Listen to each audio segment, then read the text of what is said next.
देखकर गायत्री देवी जल्दी से कॉन्ट्रैक्ट पेपर साइन करने लगी, लेकिन उससे पहले रघुवीर ने गायत्री देवी के हाथ से पेपर छीनते हुए कहा, तो ये सब कारनामा आपका किया हुआ है, इसलिए मैं जब इतनी देर से शांतनु की बात कर रहा था तो आप दोनों माँ बेटे को सांप सूंघ गया था और साइन करने के लिए आपके हाथ भी नहीं चल रहे थे, है ना?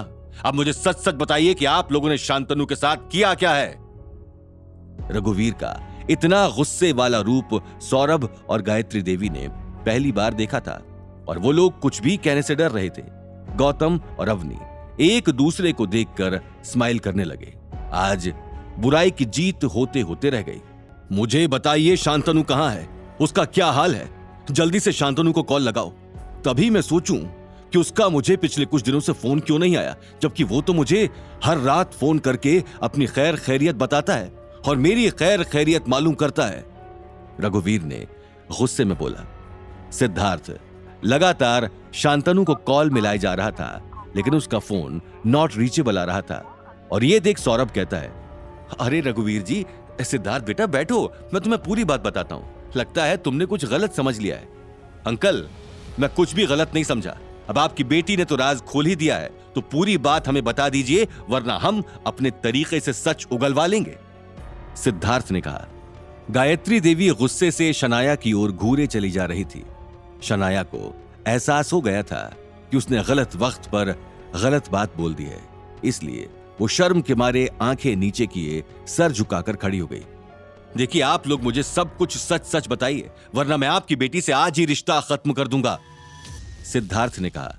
गायत्री देवी ने बात को संभालते हुए कहा, अरे बेटा सिद्धार्थ, इतनी सी बात पर तुम रिश्ता तोड़ दोगे? अरे छोड़ो, एक मामूली नौकर ही तो है। हम तुम्हें ऐसे 10 और नौकर दे देंगे, उससे भी ज्यादा वफादार और तुम्हारा ख्याल रखने वाले। सिद्धार्थ शांतनु की ये बेइज्जती बर्दाश्त नहीं कर पाया और बोला, अच्छा दादी सा, आप बड़ी समझदार बनती हैं, तो मुझे एक बात बताइए, अगर मैं आपके पोते नील को मारपीट के यहीं खत्म कर दूं और फिर आपको कहूं कि दादी सा चिंता मत कीजिए, आपको ऐसे और 10 नए पोते ला कर दूंगा जो इससे भी ज्यादा आपकी बात मानेंगे, तब आपका क्या रिएक्शन होगा? और जो भी आपके मन में रिएक्शन आए ना, समझ लीजिए मेरा भी वही रिएक्शन है। इसलिए शांतनु के बारे में तमीज से बात कीजिए। वो कोई 2 टके का नौकर नहीं है, वो हमारे परिवार का एक बहुत इंपॉर्टेंट हिस्सा है।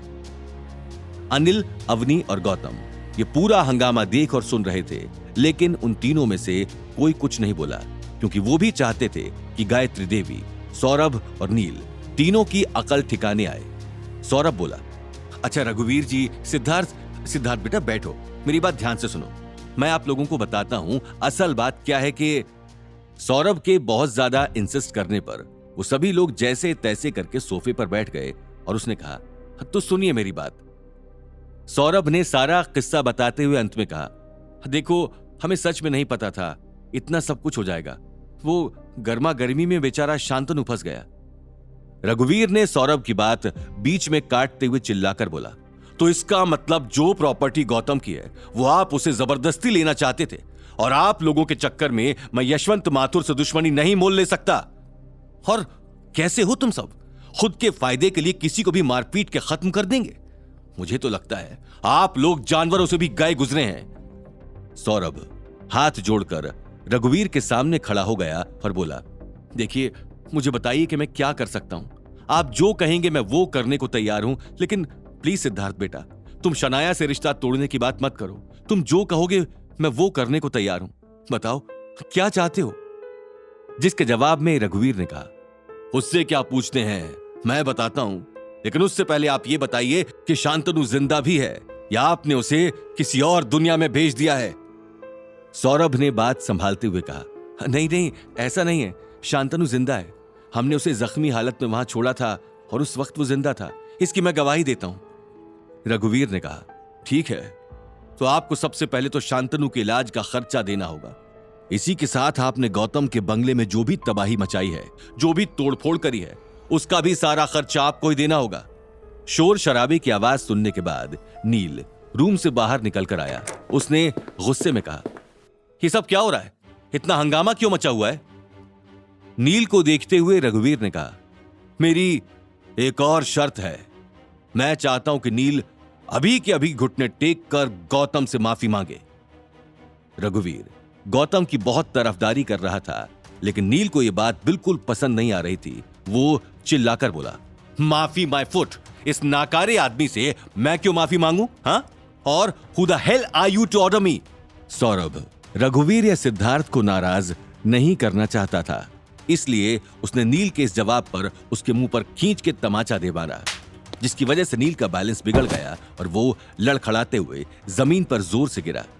सौरभ ने अपने बॉडीगार्ड्स को बुलाकर कहा, जाओ इस बेशर्म लड़के को मेरी आंखों के आगे से ले जाओ और इसकी कुटाई और खातिरदारी तब तक करो जब तक इसकी अकड़ खत्म ना हो जाए और ये अपनी गलती ना मान ले।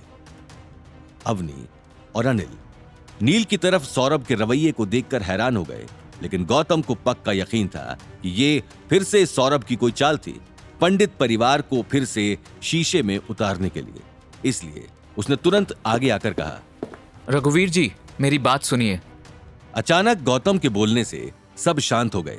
सब घबराने लगे कि गौतम क्या करने वाला है। अभी अनिल गौतम को रोकने के लिए आगे बढ़ता है और अवनी उसे रोकती है।